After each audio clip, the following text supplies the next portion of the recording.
Welcome to the Tech Egg. Don't get scrambled. Enjoy the video. In this video, I will explain how to use the GHD Glide hot brush. First, make sure your hair is completely dry and free of tangles. This prevents damage and ensures the brush glides smoothly.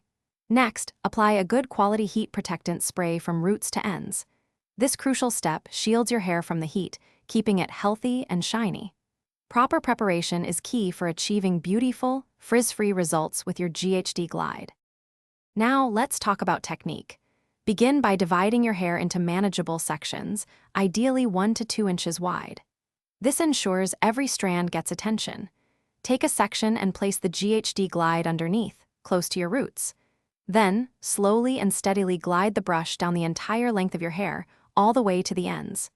This gentle, consistent motion is what creates that sleek, smooth finish you're looking for.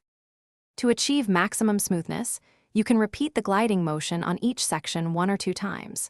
For a subtle bend or flick at the ends, angle the brush slightly inward as you reach the tips of your hair.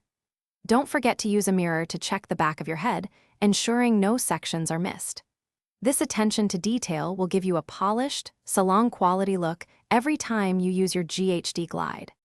Once you've styled all your hair, allow it to cool completely before applying any finishing products. This helps to set the style and prolong its longevity. A light hairspray or a few drops of serum can add extra shine and control any remaining frizz.